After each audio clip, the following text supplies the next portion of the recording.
Hindi stories. तीन गुड़िया। बहुत समय पहले की बात है। उस समय राजा कृष्णदेवराय जी का राज हुआ करता था।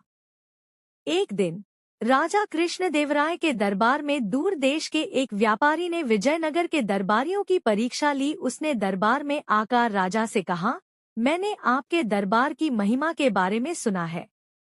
मेरे पास आपके दरबार के लिए एक परीक्षा है। राजा ने व्यापारी को अपनी बात जारी रखने की अनुमति दी। अब वह व्यापारी अपनी बात रखने लगा।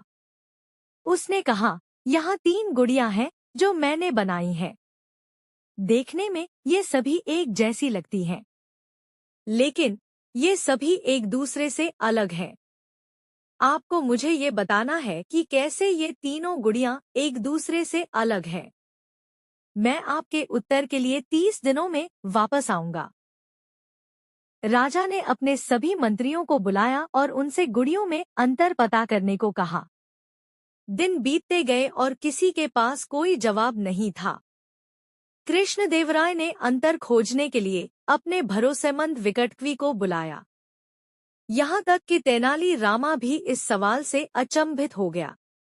उसने गुड़ियाओं को अपने साथ घर ले जाने के लिए राजा की अनुमति ली। उन्होंने निरीक्षण करना और पता लगाना जारी रखा कि अंतर क्या हो सकते हैं।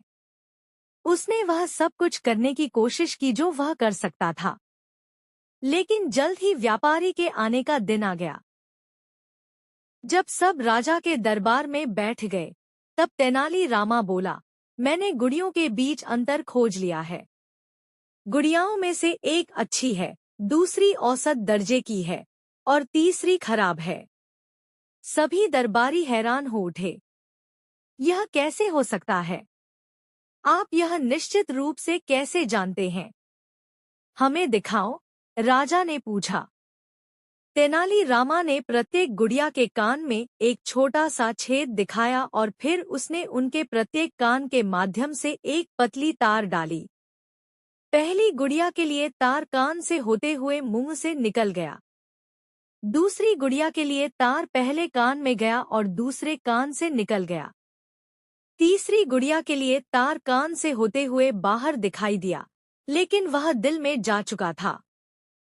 पहली गुड़िया खराब है क्योंकि यह उन लोगों का प्रतिनिधित्व करती है जो रहस्य नहीं रख सकते। दूसरी गुड़िया औसत दर्जे की है क्योंकि यह उन लोगों का प्रतिनिधित्व करती है जो सीधे और सरल हैं और समझ नहीं सकते कि उन्हें क्या कहा जाता है। तीसरी गुड़िया अच्छी है और यह उन लोगों का प्रतिनिधित्व करती है जो राज रख सकते हैं, तेनाली रामा ने समझाया। सभी प्रभावित हुए। कहानी की सीख। तलाशने और सीखने की उत्सुकता ही हमारे अनुभवों और विचारों का विस्तार करने का एकमात्र तरीका है।